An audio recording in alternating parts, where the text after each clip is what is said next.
Hi, I'm Natalie Bouchard, and you're listening to Inside NC Labor, a podcast designed to inform and educate North Carolina citizens on the role that the Department of Labor plays in state government. Hi everyone, welcome to Inside NC Labor. I'm Natalie Bouchard, a Public Information Officer for the North Carolina Department of Labor. And I'm Dolores Quessenberry, the Communications Director at the North Carolina Department of Labor.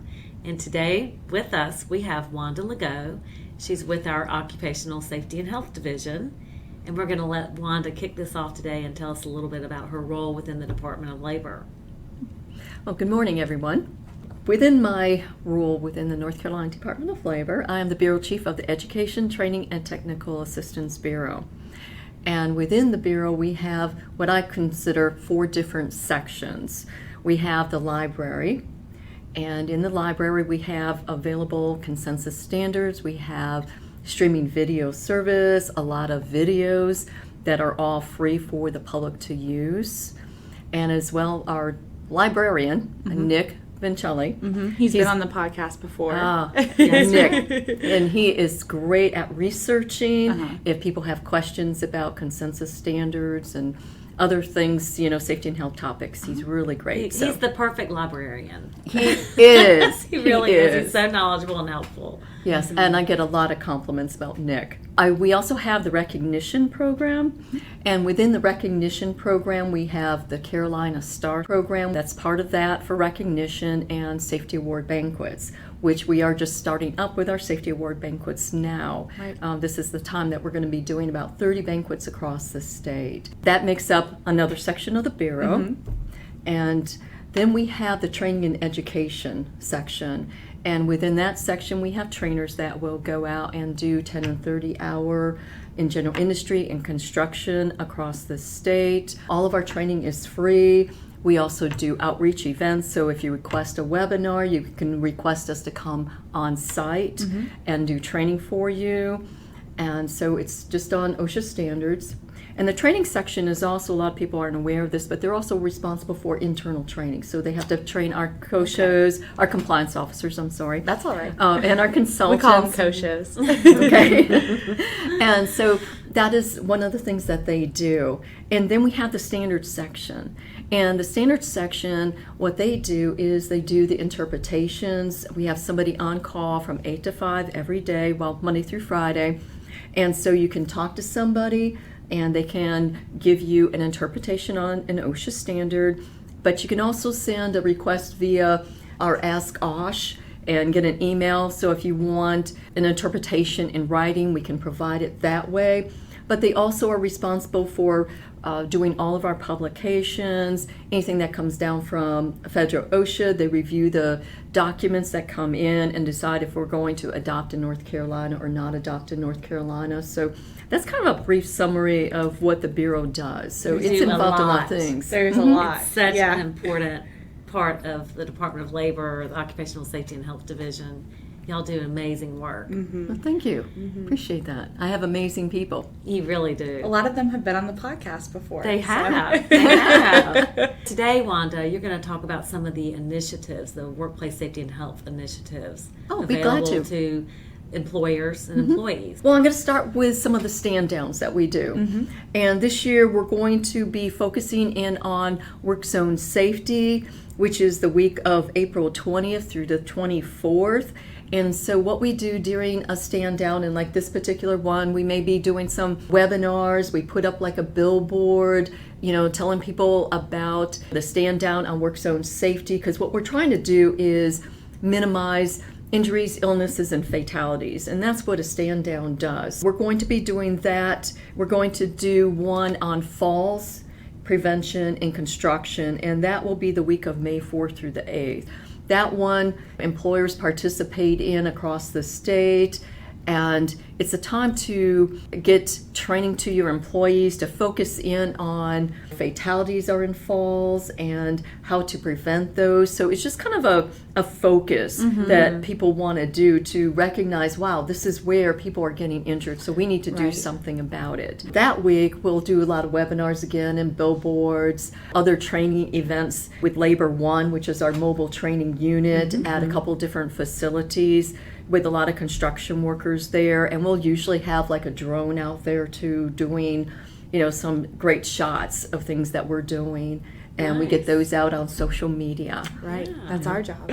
We're also targeting on that too, I want to mention, is a construction forum. And so you will start seeing that out there because we're going to get that during the day of April 22nd in Raleigh. We're working with some construction sites and focusing in on the different hazards in construction, basically the top 4 in construction: electrical, falls, struck by, caught in between. And so during that day, we're going to be just doing a lot of activities. So be watching for that. Right. And we actually did a podcast there last year, Dolores and That's I did. right. It's a great event. I learned a lot. Oh, yeah. So. And if anybody listening would like to get more information about that, they can find that on our website. Right. At labor.nc.gov under the Occupational Safety and Health section. Some other stand-downs that we're focusing in on is heat stress, and there's no specific date with heat stress. It's just that during the summer months around North Carolina, everybody's aware of that we just focus in on taking breaks, taking a lot of water breaks and getting in the shade and maybe working off hours during the months that it's really hot around here because you do get fatalities in a lot of industries, in construction and agriculture. Just be aware of that, and we'll be having more information on that, but we'll do a lot of webinars during the summer. Another stand down that we're doing is trenching and excavation, which will be June 15th through the 19th, and again, we'll be focusing in on webinars during that week and maybe do some other events, but it's a little bit out there, so we're getting some ideas together, and we'll probably put some billboards and get it so people know that we're going to be doing certain things to get people understanding the hazards in trenching and excavation, because we do get fatalities and with trenching and excavation as well. And then the last stand down that we're going to focus in on is in August, and it's Safe and Sound Week, and that's looking at safety and health management systems, and you'll see webinars on that. We usually do webinars during that week to get people more. Last year we had a proclamation issued by Governor Cooper, and we had Kevin Beauregard on the podcast to talk about Safe and Sound Week. So that's a really important week. And I think it's important to mention, these events are awesome resources for businesses and employers, and they're created because there are a number of incidences, accidents, injuries, even fatalities in these categories. And that's why we really choose to emphasize them. Yes. That's a very good point, Natalie, because that brings me into something else I wanted to mention to people is when you're talking about fatalities. What we've been noticing is that we're seeing in the services and transportation, public utilities industries, that we're getting a lot of struck by and caught in between fatalities, and it's accounting for about 49% of our fatalities in North Carolina, so that's huge. Falls is another big one, but this is something that we're looking at. We're looking at probably doing up a hazard alert and getting that posted and doing probably a mailing to those people in that sector to get them aware of that, and probably doing some webinars, focusing in on that during our 10 and 30 hour, because we want to make sure that people are aware that we're seeing a lot of fatalities in this area. So you may want to, as an industry, services or public utilities, transportation, be aware, struck by and caught in between are huge in your area. So you start focusing in on that for fatalities. Awareness is so important. Right. And training. You see this stuff all the time. Yeah, you do. And they can usually be prevented if the proper precautions are taken and proper training. And you talked about webinars. I think that's a great tool because it is. There's really no excuse to really.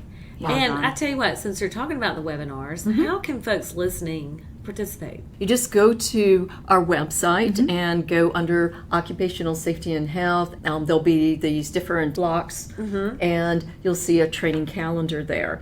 You just click on the training calendar, and you can just register. online there, but you can also request webinars through our outreach page. And a lot of people don't realize they can request a webinar. If there isn't a topic that you are interested in listening to, just request a webinar and we'll put it on our calendar for other people, but you will get that training. We work with people's schedules for those webinars, but we also have a bunch of pre-recorded webinars. We have over 20. And so if you scroll down on that training page, the training calendar page, you'll see those different pre-recorded webinars that you can listen to at midnight if you want to. Right. And yeah, that's a great tool. That is. You can Yep, listen and to it it's all in your PJs. That's at right. home. And so other things that we're going to do when we're talking about struck by and caught in between, we're going to be doing probably some posters, and then we're going to get with you guys too on more social media, maybe do some podcasts on it, get it out on our website, maybe on Facebook, Twitter, Instagram, YouTube. Get that out there, that message, so people are aware of this is what we're seeing in North Carolina. We have a new special emphasis program on amputations that I think it's important for people to be aware of, and it's industries that have a lot of machine guarding and lockout tagout going on. And for those that aren't familiar with our special emphasis programs, it's to focus in on industries where we see a lot of injuries, illnesses, and fatalities. Amputations is one of those. And so one of the initiatives that we're doing is, again, we focus in our 10 and 30 hour general industry and construction on those lockout, tagout, and machine guarding issues. Well, we actually sent out a letter to those in that industry that we see a lot of those issues with. And so that letter has gone out. And we also have A to Z topics on machine guarding, lockout, tagout for people to get more information and resources available. Also, we have a e-tool out there that people may not be aware of. It's which standards apply. And it's a great tool for general industry, construction, record keeping, agriculture. We have it for maritime that we have jurisdiction over, and that's shipyard employment and marine terminals.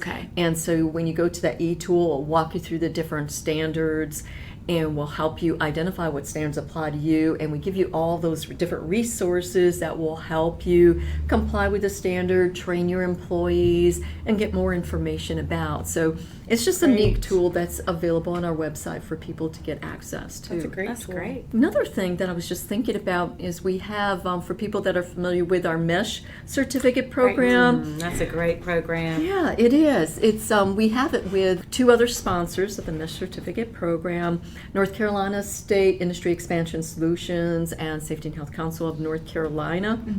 And they also do great training, and they're a great alliance that we have with both of them. With them, we have the certificate programs for just the regular MESH, which is more general industry focused. We've got a construction MESH for people that are more construction based. We have it for public sector, industrial hygiene, and we have a new one that we just introduced a few months ago on emergency preparedness. Yeah, so this is a great one. Last week we had the Safety Summit in Asheboro. That one was very focused on emergency preparedness, and we had a lot of fire department personnel, a lot of EMS personnel there. And so we had some of our first graduates of the EP MESH, as we like to call that. I know Commissioner Berry was there. Yes, she was. But we have one that I'm working on with Department of Environmental Quality on the MESH is an environmental MESH. So for people that are interested in MESH, we're doing a new one. So hopefully we'll get that one out there in the next few months or so. Amazing. That's great. Yeah. The recognition program with our Building Star sites, we are going to be doing our second Building Star best practices in November, so more information will be coming out on that. We tried it out last November with just our star sites, but Lamont Smith, who is the recognition program manager, is looking at opening that up. So more information to be coming on that on our website as well. Thanks so much, Wanda. Well, you're welcome. It was a pleasure being here. Thanks so much for tuning in, y'all. Remember, your safety is our priority.